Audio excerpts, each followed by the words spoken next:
Podemos pensar que todo está escrito y dicho sobre la obra de Cervantes, El Quijote, pero puede que no sea así. Podemos pensar en alguna ocasión, ¿son dos personajes o es el mismo? Si eso ocurriera, realidad y función, ficción, en una palabra, sería para hacer una nueva historia.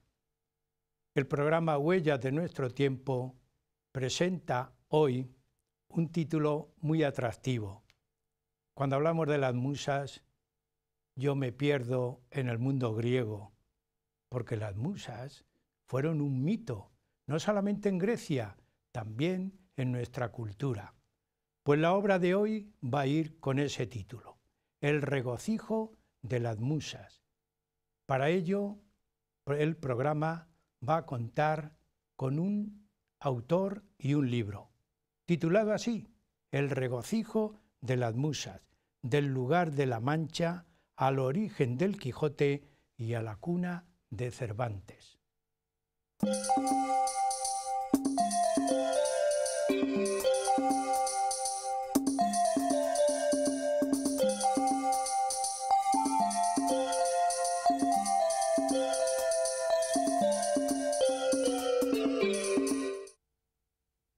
Les indicábamos en la presentación que hoy tenemos El regocijo de las musas, es una obra escrita por don Antonio Mendoza y que hoy lo vamos a presentar en el programa. Como hipótesis de trabajo, de estudio, he comprobado que al hojear el libro lo que se destaca es el lugar de la Mancha. ¿Verdad que todos nos hemos preguntado muchas veces, ¿y cuál es ese lugar? El estudio nos va a llevar de la mano, no solamente a la Mancha, sino también a la cuna de Cervantes y al origen del Quijote. La perspectiva está muy clara en la obra, la perspectiva y el estudio, porque vamos a comprobar a lo largo del programa que no solamente se pondrá en más o menos entredicho la persona de Cervantes, sino también la identificación con el Quijote. ¿Será una obra autobiográfica? Lo dejo como pregunta, para que cuando hablemos en el programa nos aclaren si nos quedamos con la duda o podemos resolver parte de ella. En el estudio vamos a ver que se destaca la Mancha geográficamente. Vamos a comprobar también que la cuna de Cervantes, ¿dónde está? ¿Cuál es el origen de Cervantes? Porque si descubrimos su origen, posiblemente se descubra el origen del Quijote. Tenemos en el estudio hoy a dos especialistas en el tema. Tengo a mi lado a don Antonio Mendoza y a su lado también a don Francisco Javier, que ya ha venido en alguna otra ocasión al programa también con tema de Quijote. Los dos son escritores, investigadores de la obra cervantina. Eso ya es un privilegio, porque no solamente estudian la obra, sino también el lugar, la Mancha. La Mancha no es que sea la desconocida, pero por lo menos históricamente no destaca, y lo vamos a destacar en la obra. Así que a los dos yo les agradezco que estén en el estudio, que hayan venido a mi llamada, siempre responden de una manera muy voluntariosa, y a los dos la bienvenida al programa y nada, muchas gracias por todo ello. Gracias. Antonio Mendoza, el autor del libro que tengo aquí conmigo, que nos va a hablar de su obra. Así que, Antonio, muchas gracias por haber traído el libro y haber venido con él. Gracias a ti, Andrés, por la invitación y, bueno, al fin y al cabo, para dar a conocer la investigación que tantos años me ha llevado. Y muchísimas gracias, de verdad. Javier, igual. Igualmente, muchas gracias, don Andrés. Ya sabe que estamos dispuestos siempre para acudir a todo aquello que necesite, ¿no? Pues yo, mirando el título, lo tengo resumido, no el libro resumido, pero sí el libro. Nuestros espectadores, telespectadores pueden verlo. Es un libro muy bien encuadernado, pero muy bien escrito, minuciosamente detallado. Yo diría que para los historiadores cumple el requisito. Para los lectores como yo, pues he tenido que sacar de mi imaginación y me he ido a buscar a las musas, porque el título es muy llamativo. A las musas para que me acompañaran por este paseo, porque es un paseo por la Mancha. Cuando uno ojea todo esto y ve que hay lugares como Villa de Don Fadrique, Alcázar de San Juan, Alcalá de Henares, no olvidemos tampoco la importancia que tuvo. Estos caminos llenos de tierra que yo muchas veces digo, España huele a pueblo, pero porque pueblo tiene una enjundia distinta. La palabra pueblo, ¿verdad? Hoy posiblemente se ha deteriorado y deformado el término, pero cuando hablamos de pueblos con estos caminos, si se ve el libro, ahí hay un camino de tierra, pero ese camino de tierra es tierra porque muchos habitantes han pisado la tierra y esto es un privilegio. Hablamos de raíces. Desde hace siglos. De raíces, de nosotros mismos. Efectivamente. ¿De dónde venimos?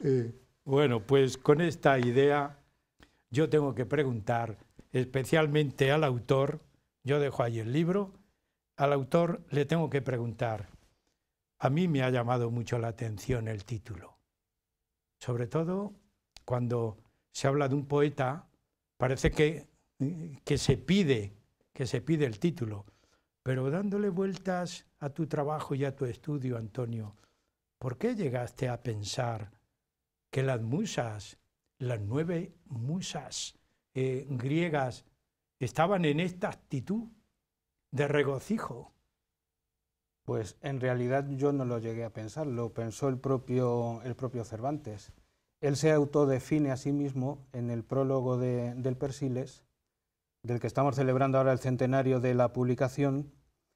Se define como, él dice exactamente, el manco sano, el famoso todo, el escritor alegre y finalmente el regocijo de las musas. Y es que pienso que a lo largo de la investigación me he dado cuenta que Cervantes juega con las palabras, juega con las ideas, juega con los conceptos. Y es lógico que las musas pensara él mismo que se regocijaran a la hora de poder inspirar un ingenio como el suyo. Entonces se trata precisamente de eso, de recalcar que él mismo, el propio Cervantes, se definió a sí mismo como el regocijo de las musas. No es otra historia. Francisco, Javier, tú apostillando un poco y aclarando, cuando se habla de un poeta como Cervantes, uno se pierde, porque sois dos investigadores, uno se pierde en el personaje o qué ocurre. Porque yo intuyo que dónde está Cervantes y dónde está el Quijote. ¿Os perdéis en la investigación? Completamente, completamente. Pero bueno, eso todo, yo creo que todos los cervantistas lo saben perfectamente. O todos los cervantistas o aspirantes a cervantistas, si es que alguna vez lo somos o lo seremos o lo fuimos, ¿no? Cervantes es inmenso. Bueno, realmente la literatura española en general, ¿no? Pero Cervantes es inmenso. Su vida, su obra, la complicación, conocemos muy poco de ella, evidentemente. A pesar, conocemos mucho, realmente, porque hay para ser realmente una figura que realmente no es un conde, no es un duque, no es alguien que tuviera un archivo particular o que se haya conservado su archivo. Conocemos mucho de él, pero realmente en realidad la hora de la verdad es poco, con lo cual precisamente la investigación de Antonio está en buscar todos esos huecos, ¿no? que deja lo que desconocemos de Cervantes, ¿no? Que es más que lo que conocemos. Antonio, a mí me llama, me reclama esta cuestión. Cuando hablamos y leemos el primer tomo, En un lugar de la Mancha, todo el mundo se ha perdido ahí en hacer disquisiciones, exposiciones, inventos, más inventos. ¿Qué te ocurre a ti cuando tú trabajas ahí? ¿Qué es eso del lugar de la Mancha? El lugar de la Mancha, en contra de lo que mayoritariamente se suele pensar o suelen pensar los especialistas, y no es por llevar la contra sistemáticamente en nada, simplemente que, mediante la investigación quiero resaltar precisamente que el lugar de la Mancha es uno. No digo que sea precisamente el que yo propongo, pero sí que se ve un hilo conductor a lo largo del Quijote en el que queda claro por medio de Cervantes. Cervantes se explica perfectamente y da suficientes pistas como para pensar que el lugar es uno. Que hallemos ese lugar o no es otra historia. Sí. Que unos digan que un sitio, que si Pedro Muñoz, que si Argamasilla, que si Esquivias, que si... Yo propongo la villa de Don Fadrique y efectivamente ahí están todos los datos y elementos con los que cuento para proponer esta nueva, digamos, teoría.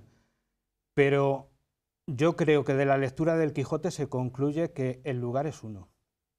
Luego viene la historia de saber cuál. Puede ser Villa de Don Fadrique, Puebla de Don Fadrique, así se denominaba anteriormente. Efectivamente. Bien, puede ser ese lugar, pero tenemos competidores de alto nivel, sí, como puede ser Alcalá de Henares, como puede ser Alcázar de San Juan, como puede ser Argamasilla, como puede ser cualquier lugar de la Mancha. ¿En qué te has apoyado tú para decir, pues a mí me parece que podría estar localizado en esta comarca de la Mancha? Pues hay cosas que son simplísimas. Quien lea el Quijote y quien lo haya leído sabe de sobra que Cervantes menciona unos lugares concretos, de una zona concreta. Y ese entorno concreto del Quijote es, pues por ejemplo, cuando Cervantes menciona una y otra vez, repetidísimas veces, el Toboso. Cervantes menciona en 2 ocasiones Quintanar en el Quijote. Cervantes menciona Tembleque, menciona Puerto Lápice. Es decir, el propio Cervantes, implícitamente, Campo de Cristana queda mencionado, porque en el estudio vemos que no puede ser otro el lugar donde Cervantes escenificó la aventura de los molinos de viento. Es decir, la zona es muy concreta. La zona de Tembleque, Quintanar, El Toboso, Campo de Cristana, Puerto Lápice. Esa zona es clarísima. Fuera de eso, pues bueno, andamos quizá un poco forzando las cosas. He llegado a leer algunas teorías que se nota dónde se fuerza en algunos detalles, algunas de las cuestiones de geografía sobre todo, historia, pero vamos, en general la zona es esa, sin lugar a dudas. Francisco Javier, tú que también has investigado lo que acaba de exponer Antonio, ¿es mejor dejarlo? Sí, y ahora digo, no estoy nada de acuerdo con Antonio y tal. Pero, evidentemente somos muy amigos y sabe que... ¿Es mejor dejarlo ahí perdido a la imaginación del lector? Claro, estoy completamente de acuerdo con Antonio. El resumen que ha hecho ha sido muy breve, pero muy conciso, pero además sí, muy exacto, muy directo, ¿no? Es la realidad. Es cierto que el cervantismo en general, ¿no? Y además un poco porque ya los conocemos a muchos de ellos, que realmente, se han escrito muchas monografías también sobre este tema, y la mayor parte niegan el tema como diría yo, niegan la mayor, es decir, niegan ni siquiera que exista la posibilidad de un lugar de la Mancha y que simplemente pues es algo es una entelequia que establece Cervantes un poco para jugar. Es un juego que tal. Y bueno, y aquí que nos tiene lo de las 5 ciudades de Homero, ¿no? Y tal, que se pelean por la patria de Homero, que eso también aparece en el Quijote. Y bueno, y aquí nos tiraremos otros 100 años discutiendo cuál es el lugar de la Mancha. Pero yo estoy ya muy de acuerdo con él. Y también hay una cosa que es curiosa, por lo menos ya como opinión personal sobre el tema del lugar de la Mancha, y es que no nos ponemos de acuerdo ni siquiera, no ya que haya uno o no haya ninguno, o sean 3, ¿no? sino en la metodología, es decir, cómo buscarlo. O sea, porque la cuestión es si realmente lo vamos a buscar solamente con argumentos geográficos, si realmente pedimos que haya personajes, es decir, como muy bien nos va a hablar ahora Antonio, ¿no? Del Quijote, de otros personajes que aparecen también ahí, que hay pueblos que solamente tienen el argumento geográfico, hay pueblos que tienen un modelo de Don Quijote, hay pueblos que ni lo tienen, y hay pueblos que tienen más personajes, y hay pueblos que simplemente, por ejemplo, en el caso de Argamasilla, que simplemente con una mención que aparece, ya directamente ya dicen, somos el lugar de la Mancha, ¿no? O sea, es que ni siquiera en el método, ni siquiera en el criterio. Y los personajes, Antonio. Hablando precisamente, haciendo un inciso del método, a Valle Arce, en sus Nuevos Deslindes cervantinos, él hablaba de miopía metodológica, precisamente a lo que hacemos, o yo por lo menos me incluyo dentro de esos investigadores que intentan saber sobre la vida de Cervantes a partir de sus obras, principalmente El Quijote. Por eso el subtítulo del libro, Del lugar de la Mancha al origen del Quijote y a la cuna de Cervantes, tiene que ver en ese sentido que quizá, y vamos, yo estoy convencido que sabiendo cuál es ese lugar de la Mancha, podremos llegar a saber cuál es el origen del Quijote, por qué Cervantes llegó a escribir la obra que escribió, por lo menos como la conocemos ahora mismo, que al parecer según los especialistas, pues comenzó como una novela corta, una novela ejemplar más, y luego se transformó en algo que quizá ni el propio Cervantes se había planteado en principio. Entonces, sabiendo ese lugar, sabemos el origen del Quijote e indirectamente podemos llegar a saber dónde nació Cervantes, que también está la disputa, conocida seguramente por todos los que nos están viendo, sobre si Alcalá, si Alcázar, Alcalá. Yo creo que las dos ciudades tienen que ver en el asunto. Y ya desde ahora planteo que, según los elementos con los que cuento y demás, la ciudad, el sitio donde nació Cervantes es Alcázar, creo sin lugar a dudas. Luego tendremos ocasión de hablar de los dos Cervantes y historia. Yo antes te iba a preguntar, y continúo, cuando pensamos en los personajes, ¿podemos acotar un poco el lugar de la Mancha?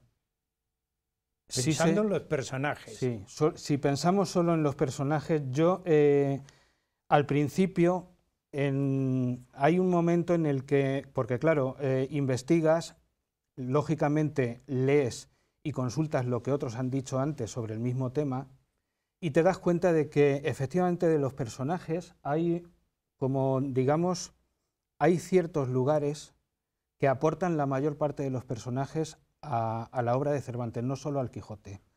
Esos lugares son, desde mi punto de vista y desde lo que ya está publicado, Esquivias, Alcázar de San Juan y algunos de los personajes que yo aporto desde lo que antes era la Puebla de Don Fadrique. Entonces, ¿es lógico que Cervantes hiciera esto? Yo creo que sí. Cualquier escritor, de antes como de ahora, es lo normal. O sea, él coge los personajes de los lugares que él conoce y a los personajes que él conoce. Hay personajes que Cervantes menciona tal cual son los personajes históricos, es el caso de Pedro Alonso, por ejemplo, y hay otros personajes que, digamos, los reelabora.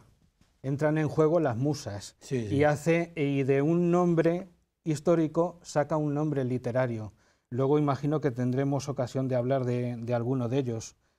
Y, en fin, Cervantes va elaborando, pero lógicamente los personajes salen de los lugares que él conoce, que él bien conoce. Francisco Javier quiere...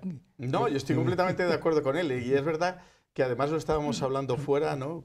Justo antes de entrar, que es cierto que poco a poco, igual también conforme voy investigando, más estoy de acuerdo con que los personajes que aparecen en Quijote, no solamente en Quijote, sino en otras obras, ¿no? Son, bueno, que ya digo, que el tema de los modelos, ¿no? De los modelos cervantinos, que es la teoría de Astrana Marín, sabéis que está del año 48, de su vida ejemplar y tal, vida ejemplar de Cervantes, está muy denostado, o sea, está muy abandonado el tema de Esquivias, ¿no? Ahora mismo por el tema, por el cervantismo, ¿no? Entonces, ahora mismo nosotros estamos aportando toda esta cuestión. Y él ha dicho muy bien el tema de que hasta ahora mismo aparece, son los lugares que él conoce, ¿no? Claro. Y la familia, que eso entrarás luego posteriormente a hablar de la familia de Cervantes.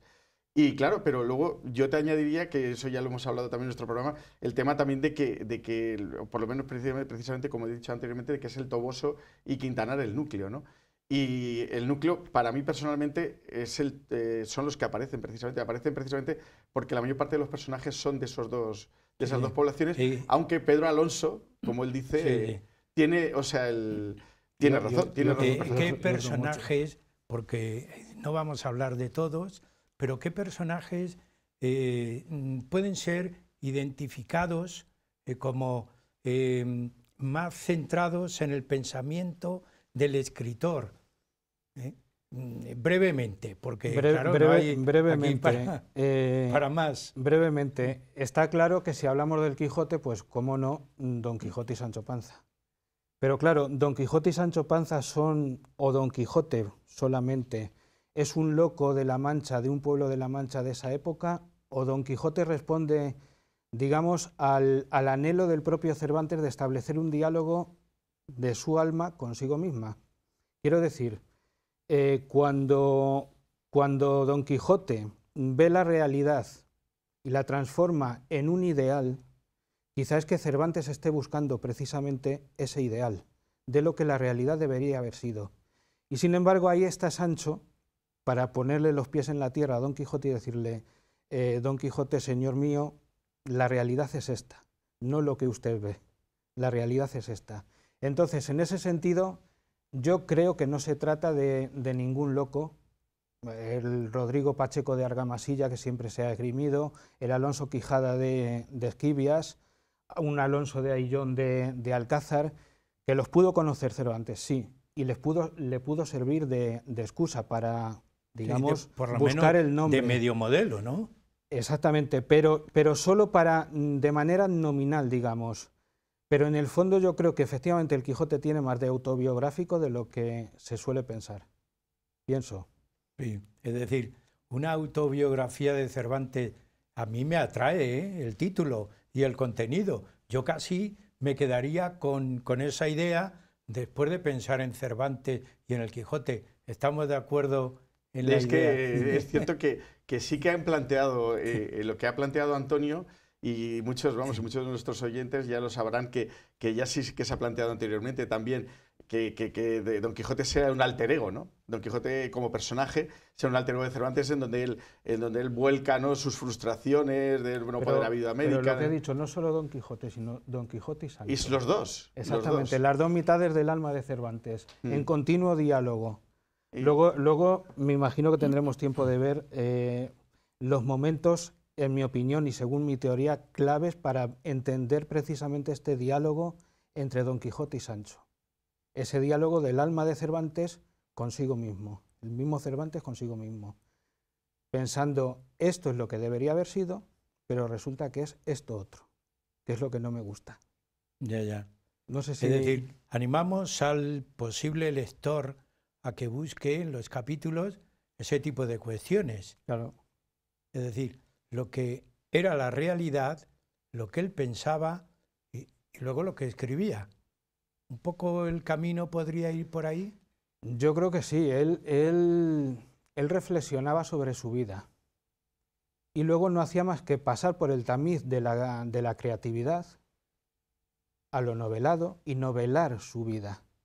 Es decir, en este sentido, él en el Quijote habla en multitud de ocasiones de verdadera historia.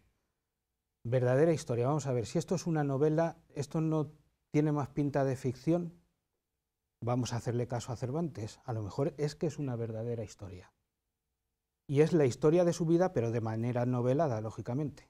Es decir, quizá tuviera gana, precisamente por lo que yo creo que le ocurrió en el lugar de la Mancha, tuviera ganas de descargar, de desahogarse precisamente escribiendo. Creo. Ya nos hubiera gustado, que es además el anhelo que tenemos todos, de encontrar un documento de Cervantes en La Mancha, que no lo hay. O sea, porque claro, muchos dicen, no hablan de Esquivias. Claro, dice Esquivias, no, pero Esquivias no es La Mancha, Esquivias es la Sagra. Entonces, digamos, precisamente en la zona que tú has remarcado, es decir, Toboso, Quintanar, Villa de Don Fadrique, Alcázar, todas estas, pues Argamasilla, Puerto Lápice, todo esto que has destacado, que hubiera un documento físico, vamos, que realmente en que demostráramos una fecha y un lugar concreto, ¿no? No ha aparecido. No ha aparecido. Yo dedico ahí un capítulo, quizá esto venga después, no lo sé, cómo tiene el guión planteado, pero yo dedico un capítulo en el libro a esos documentos, tú que conoces el contenido del libro, a esos documentos que han desaparecido de diversos archivos de esta zona, precisamente. Y luego, bueno, no hay que despreciar, digamos, esa partida que se cansan de decir algunos que es falsa, esa partida de bautismo de Alcázar. Ya lo sabes, Antonio, muy vehementemente. O sea, es decir, que y lo sabes perfectamente porque ya lo has oído y lo hemos escuchado todos, el cervantismo oficial, Francisco Rico, porque Francisco Rico, por ejemplo, lo has puesto por escrito, entonces, y además en este último centenario también, ¿no? O sea, indubitadamente es Alcalá de Henares, ¿no? Entonces, claro, ahora mismo tu opción es navegar contracorriente total, pero bueno, también ahí en esa navegación también se aprende, ¿no? Y también se avanza, ¿no? Porque eso es también lo importante, ¿no? Pues si todos remáramos para el mismo sitio, pues no se avanzaría, ¿no? Pues todo no cambiaría en nada. Nos estamos moviendo siguiendo a las musas. Y las musas, como es un ente abstracto, estamos moviéndonos por ahí. Pero al movernos también viene el tiempo. Estamos sujetos al tiempo. Llegamos a la mitad del programa. Parece mentira, pero el tiempo se escapa. Así que continuaremos. Tempus fugit, ¿no? Tempus fugit, que dicen los latinos. Amigos, estamos en el programa Huellas de nuestro tiempo. Hoy tenemos un libro que por voluminoso no es mejor, sino porque está muy bien detallado y estudiado sobre Cervantes, el Quijote y el lugar de la Mancha. Un descanso y seguimos con ustedes.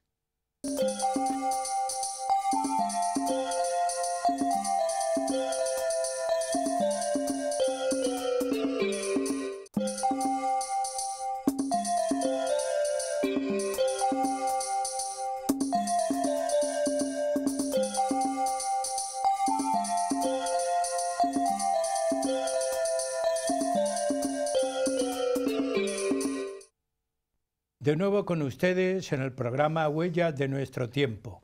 Hoy tengo yo la dicha de poseer, de tener en mi mano una gran obra, El regocijo de las musas. Tenemos en el estudio al autor, don Antonio Mendoza, y le acompaña un buen amigo, cofrade de la Cofradía Internacional de Investigadores de Toledo, don Francisco Javier Escudero Buendía. Los dos son investigadores de Cervantes, por ese motivo han venido hoy aquí, no solamente a acompañar al libro, sino a acompañarnos a todos exponiéndonos sus ideas, porque nosotros leemos, pero muchas veces los no especialistas no sabemos ahondar y buscar auténticamente el contenido que tiene unas páginas.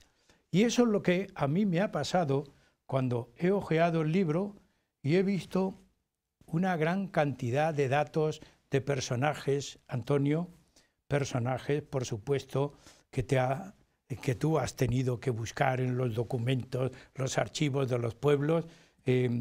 Gracias a eso se ha podido mover todo ese papel. Claro. Que estaría, y yo noto aquí mucha coherencia familiar. Todo esto te ha supuesto a ti esfuerzo, trabajo, y me comentaba, es que todo es así de coherente. ¿Cómo me puedes tú aclarar a mí, lector? Sí, lector. Porque, a ver, he de decir al principio, lógicamente, yo esta historia nunca me la propuse, nunca me vino a la cabeza decir voy a investigar a Cervantes, entre otras cosas, porque no soy experto en Cervantes, quiero decir.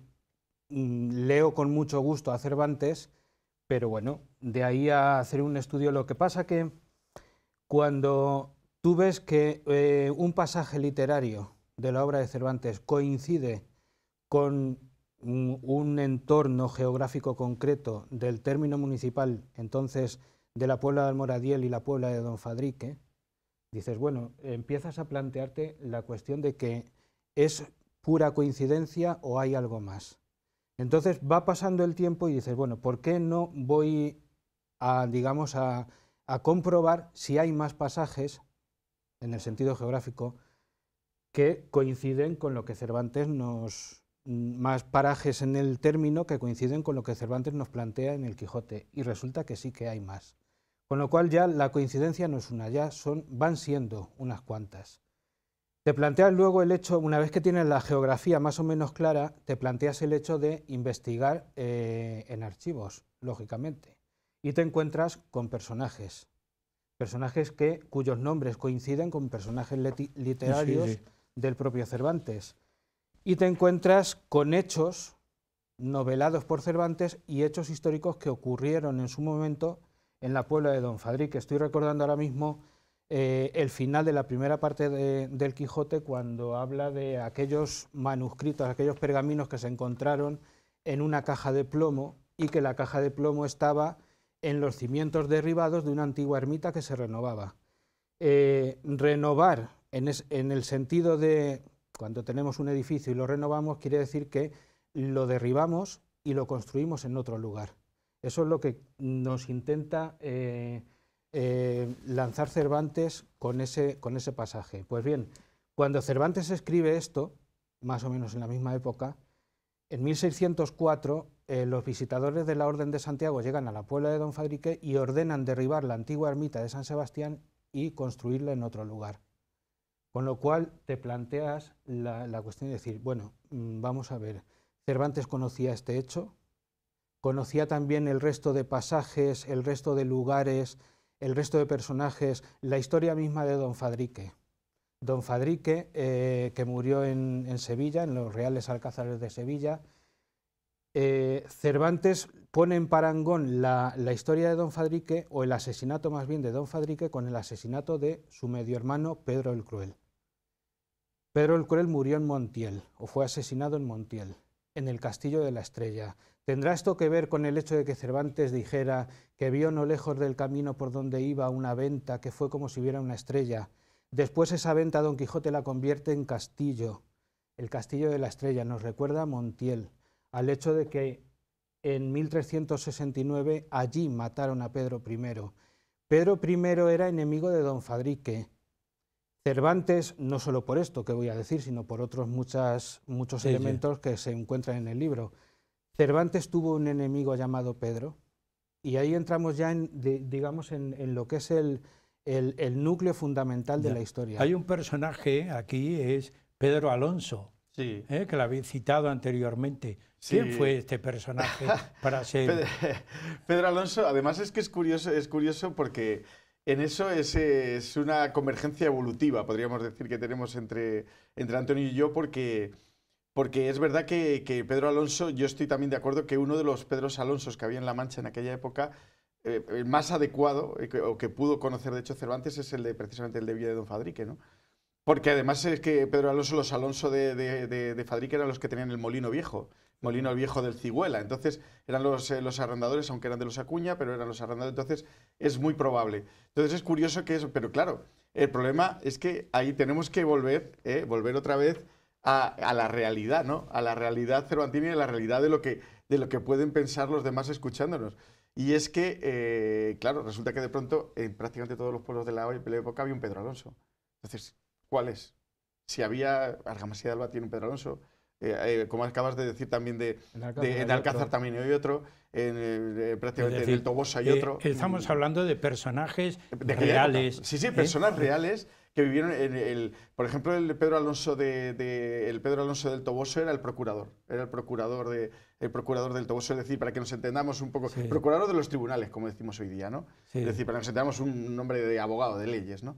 Y el Pedro Alonso, como hemos dicho, de Villa de Don Fadrique, pues tenía un molino de agua, ¿no? Que también aparece claro, es uno de los pasajes que coinciden casi milimétricamente desde que llega Don Quijote con Rocinante, el camino se divide en 4 hasta que pasa por la historia de los mercaderes toledanos que iban a comprar seda a Murcia, y después apalean a Don Quijote los mercaderes, lo dejan allí tendido en tierra, Don Quijote delirando, y aparece Pedro Alonso, que volvía del molino viejo de llevar una carga de trigo, y recoge a Don Quijote y lo lleva a su pueblo.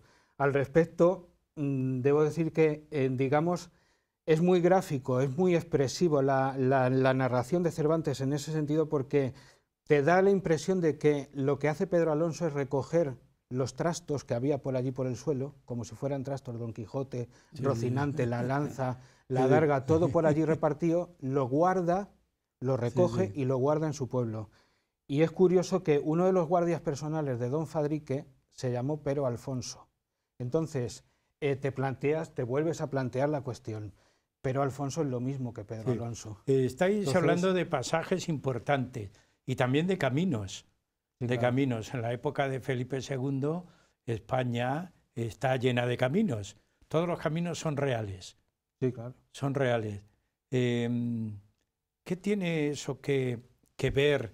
¿Qué enjundia puede suponer todos estos caminos manchegos con esos pasajes que estáis exponiendo de los mercaderes que van, de los comerciantes que van camino de Murcia, los comerciantes que cruzan la Mancha?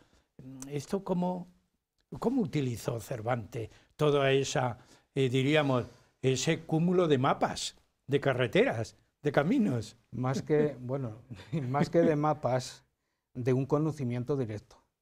Yo creo que de un conocimiento directo precisamente por esto, porque no puede ser que Cervantes escriba casi, ya digo, milimétricamente, o sea, cuando Cervantes dice que a partir de esos 4 caminos Don Quijote anduvo como 2 millas, habiendo andado como 2 millas, no puede ser que coincida lo literario con lo geográfico, si no se conoce. Es decir, Cervantes conocía eso, y como lo conocía lo dejó reflejado en el Quijote.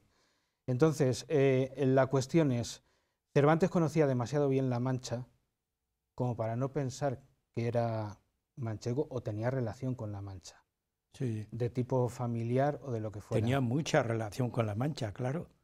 Porque si no, ¿cómo se iba a inventar geográficamente? Se puede uno inventar personajes y adjudicarles el nombre que uno quiera. Pero cuando hablamos de datos concretos y hechos concretos, y aquí aparece otro hecho concreto muy interesante, que bueno, no tenemos tiempo para todo, pero hay que citarlo. La Puebla o Villa de Don Fadrique tiene también personajes, tiene pasajes, tiene acontecimientos que identifican mucho la obra de Don Quijote. ¿Qué te ha ocurrido ahí, Antonio?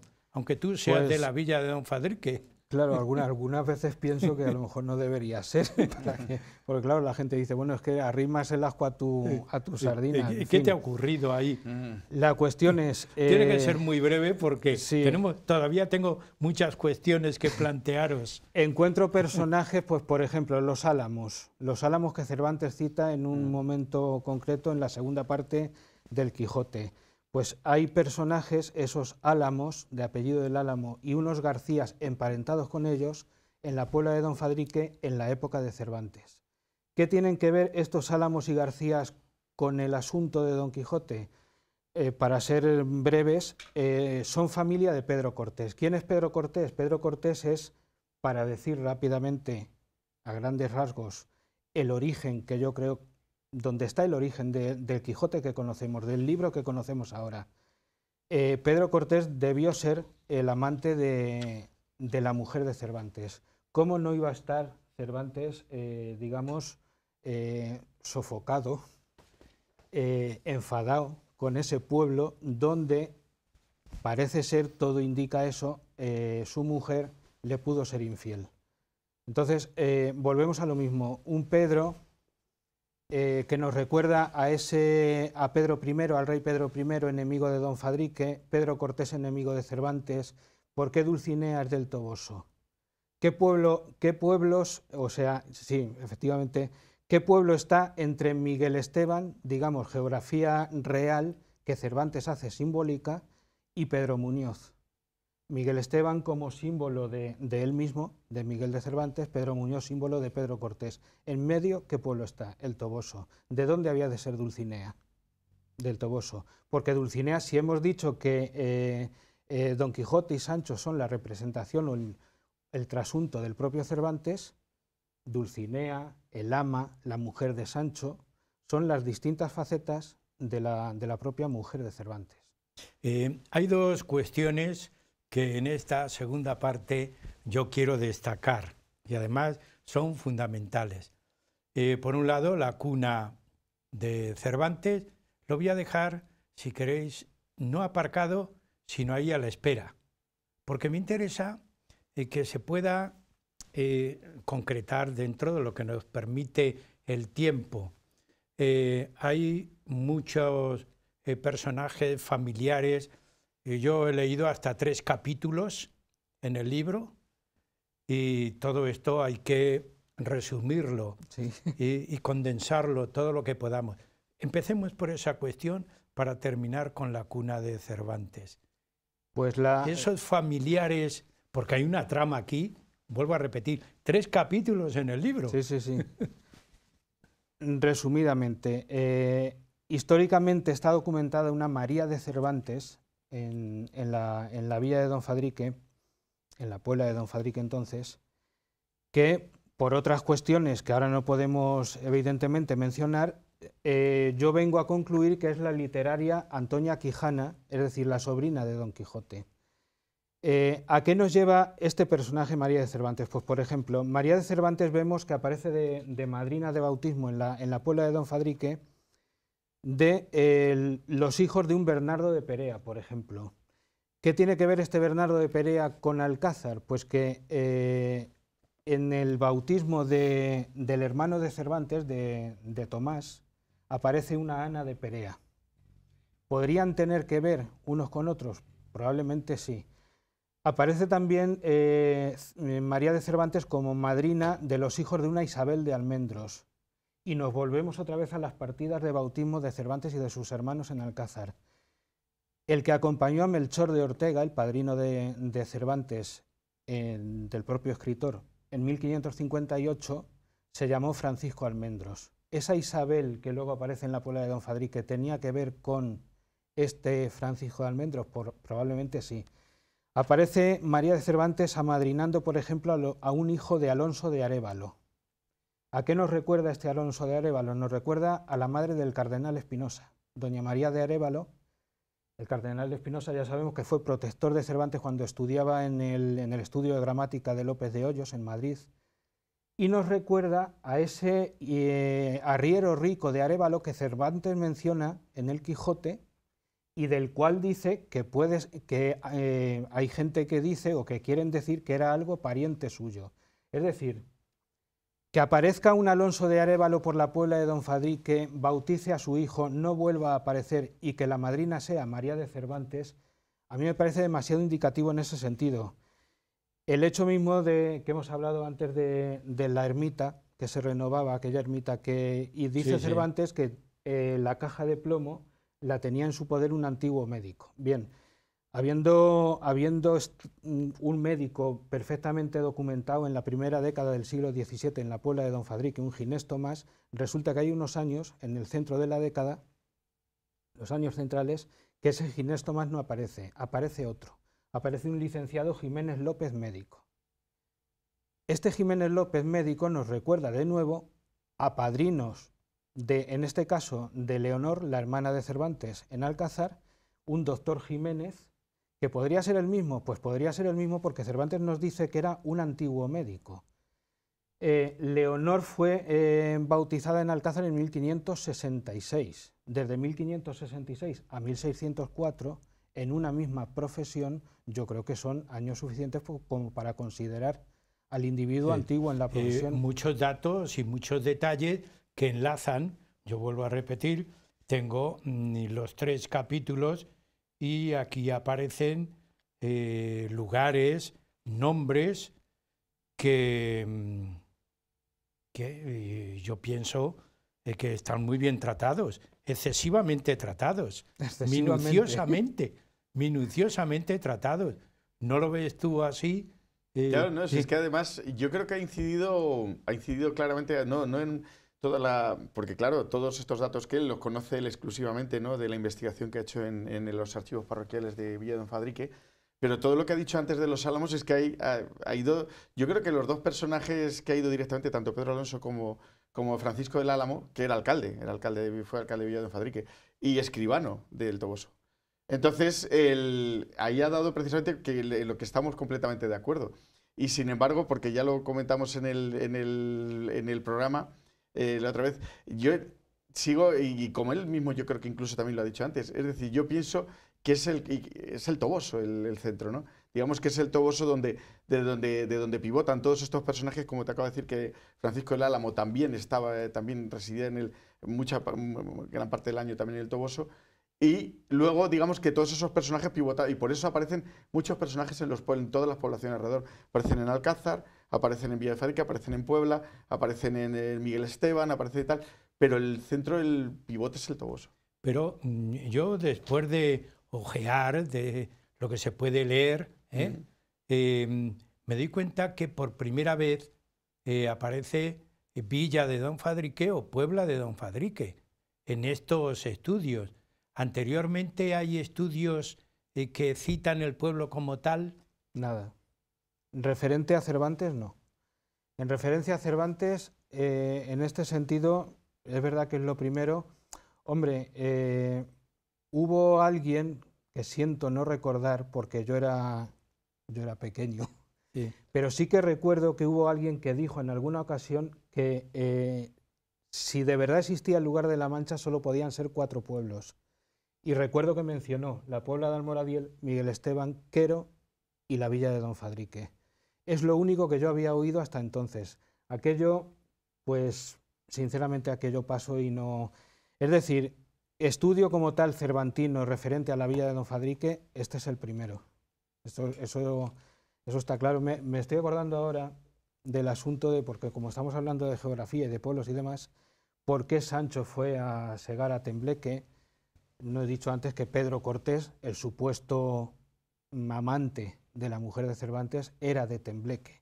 Entonces, ¿Sancho fue a segar a Tembleque porque Cervantes lo quiso así como pudo ir a segar a Madridejos? No, es que era a Tembleque donde tenía que ir a segar. Porque precisamente Tembleque aparece en ese pasaje donde nos encontramos con los álamos y demás. Un pasaje bastante... Y como Francisco Javier, los anteriores investigadores no es que no hayan investigado bien, pero cómo dejaron también un poco apartado esta idea. Sí, es completamente... Lo que sí es cierto es que los Cervantes de la Mancha están sin investigar. O sea, es algo curioso, ¿no? Es algo curioso como es verdad que tú sí has avanzado todo esto, das tu opinión, aportas toda esta cantidad de datos, pero cómo realmente hay Cervantes, has visto, hay Cervantes en Alcázar de San Juan, hay Cervantes en Campo de Criptana, Madridejos, en Consuegra, hay un Miguel de Cervantes en Consuegra, Y además muy fácil de la época también, que un ejecutor que suscita su ejecutoria y del guía en Consuegra y tal. Y además es curioso porque se juntan los Cervantes y los Lorenzo en Consuegra. Consuegra es algo sorprendente y tal. Y nadie realmente, como has tenido tú el valor de llegar y decir, oye, pero bueno, aquí no, incluso... esto merece, y seguro que me dirán, no, sí se ha investigado, sí que ha habido y tal. Me refiero en conjunto, es decir, porque sí que hay estudios parciales, pero digamos que en conjunto, todo que relacionando unos con otros, pues que es una vía muy interesante, sí es verdad. Dejamos, no aparcado, pero porque no podemos ahondar más, pero hay una segunda cuestión que yo dije, la dejo ahí. Todos se pelean, vulgarmente expresado, por ser la cuna de Cervantes. Esto es como el eterno olvidado. Cuando uno muere, teóricamente, entre comillas, resucita sí. Para algunos, y durante la vida estaba muerto. Podemos hacer ese parangón. Y Cervantes es tan vital, yo diría, como lector simplemente, pero también resulta tan importante saber dónde nació y dónde están sus restos, para ese concepto tan amplio que tenemos y diríamos tan detallado y concienzudo y hasta, si queremos, llegó a las musas, la obra de Cervantes llegó a las musas. ¿Qué ocurre con la cuna de Cervantes? Pues ocurre con la cuna de Cervantes lo primero que estamos hablando de Cervantes, no del gato de la vecina, con perdón de la expresión. Y segundo, creo que hay intereses no de siempre, pero sí creados ya ahora. Me explico. Principalmente se disputan la cuna de Cervantes Alcalá de Henares y Alcázar de San Juan, como muchos sabrán. La cuestión de los dos Cervantes, a mí ha habido cervantistas que me han negado la existencia de dos Miguel de Cervantes, cosa que me parecía llamativa en el sentido de que, bueno, es como pensar que solo hay un Antonio Mendoza en el mundo y ese soy yo. No puede ser, seguro que hay más. Entonces, la cuestión de los dos Cervantes, vamos a ver, tenemos una partida en Alcázar y otra partida en Alcalá. La partida de Alcázar es de 1558, la de Alcalá de 1547. Cervantes, en el prólogo de las novelas ejemplares, dice en uno de los párrafos: mi edad no está ya para burlarse con la otra vida, que al 55 de los años gano por 9 más y por la mano. El prólogo está escrito en 1613, el año de publicación de las novelas ejemplares. Si echamos 55 años atrás, el año que nos sale es el de la partida de Alcázar, no la de Alcalá. Pero claro, y esos 9 años que Cervantes metafóricamente añade a esos 55, nos iríamos a un Cervantes nacido en 1549, que no coincide con la partida de Alcalá. Pero ¿qué ocurre? Que Cervantes, cuando el Cervantes que es rescatado en Argel, en 1580, en su partida de rescate declara tener 31 años, en vez de los 33 que tenía. Es decir, el de Alcalá declara tener 31. Por lo tanto, ahí tenemos a Cervantes, escritor de Alcázar, que pudo conocer al Cervantes de Alcalá, no sabemos cómo ni cuándo, pero se pudieron conocer. La duda se ha quedado con mayúscula. Francisco Javier. Claro, es que ya lo hemos comentado, es que, y además ya lo estábamos comentando incluso antes de entrar, que vosotros sí que habéis ido personalmente a Simancas, ¿no? Sí, claro. A consultar los dos Miguel de Cervantes que aparecen participantes como no soldados, que aparecen participantes en la batalla de Lepanto, y ya en ese documento aparecen dos Cervantes, ¿no? En ese documento aparecen dos. No solamente esos dos, es que hay dos más. Miguel de Cervantes, a uno le pagan 20 ducados, a otro 22 escudos, y claro, te planteas la cuestión, oye, ¿se conocieron en Lepanto? Cuando Cervantes habla de que estuvo 7 años cautivo en el encabezamiento del Trato de Argel, que estuvo 7 años cautivo en Argel, y sin embargo documentalmente no llegaron a 5 años, ¿por qué dijo que estuvo 7? O en el prólogo de las novelas ejemplares, que dijo que estuvo 5 y medio, y documentalmente estuvo 5, el Cervantes que estuvo en Argel. Cuando aparece un investigador turco y nos presenta a un Miguel de Cervantes trabajando como esclavo en la construcción de una de las mezquitas de Estambul entre 1578 y 1580, en esas fechas, el Cervantes del que todos nos han hablado estaba en Argel. ¿Pudo estar en Argel y en Estambul al mismo tiempo? Bueno, la duda... La polémica, ya lo sabéis, por los medios de comunicación está muy, muy candente. Habéis visto que recientemente, ya lo sabéis, que bueno, Alcázar de San Juan ha instalado unos paneles que todos, bueno, no sé si realmente, porque claro, todos los toledanos normalmente no sé si soléis ir por allí, pero los que sí realmente recorremos, pasamos continuamente, nos encontramos que cuna, ¿no? Es Alcázar de San Juan, cuna de Cervantes, con unos paneles enormes y recién puestos, ¿no? Y realmente, a ver, ya lo sabéis, si no lo sabéis, lo podéis buscar, ha habido una polémica recentísima, otra vez, entre los cervantistas, Alcalá de Henares y Alcázar de San Juan, precisamente, a cuenta de esta partida, que por supuesto, ya volvemos a decir, esto que es lo último, muy esta discutida. es la última documentación que hay. Sí. Sobre, a ver, yo planteo ahí hipotéticamente la cuestión esta de los dos Cervantes que se conocían y demás. Evidentemente que aparece un documento que, digamos, viene a confirmar la hipótesis, pues parece que indica que vamos por el buen camino. Han aparecido otras cosas. Cuando yo hablo, claro, es que habría que estar aquí muchísimos programas, pero hice una lectura reciente del prólogo de Amadís de Gaula, y Montalvo en ese prólogo lo que hace es comparar la caballería, el género caballeresco medieval, con livianos y febles saleros de corcho. Entonces, yo eso de los livianos y febles saleros de corcho, la sal, el corcho, sal, corteza de los árboles, la penitencia que tiene que cumplir Sancho para desencantar a Dulcinea descortezando los árboles, no dándose azotes en las espaldas. Cortés, descortezar, quitarle a la esposa de Cervantes la parte de los Cortés de Salazar, el linaje que surgió de los supuestos ilícitos amores entre la mujer de Cervantes y este Pedro Cortés del que hemos hablado antes. Es decir, un prólogo que yo nunca había leído, porque no parece muy normal estar leyendo libros de caballería ahora, pero un prólogo al que llegas y te encuentras con esos los saleros de corcho. ¿Tiene esto algo que ver con los Cortés de Salazar? ¿Son esas las caballerías de las que abominaba Cervantes para querer denostar el género? Muchas preguntas. Yo empecé haciendo una pregunta en el programa, en la presentación, cuando decía, ¿serán dos personajes, Cervantes y Quijote, o será el mismo?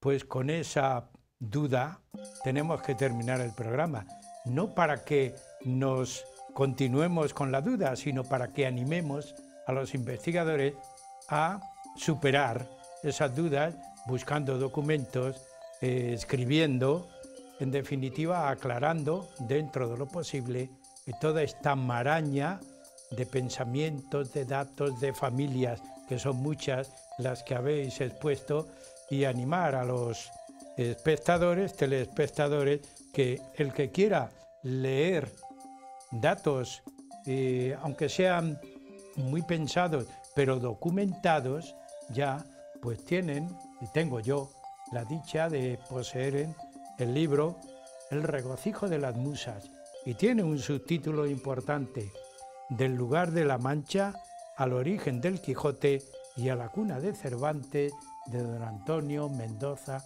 Mendoza. Con esta idea yo agradezco al autor y también a nuestro invitado, don Francisco Javier Escudero Buendía, que nos haya acompañado y nos hayan aclarado, bueno, dentro de lo posible, en la medida de lo posible, las grandes dudas. Y a ustedes, amigos, como siempre, agradecerles que continúen en el programa Huellas de nuestro tiempo. Muchas gracias.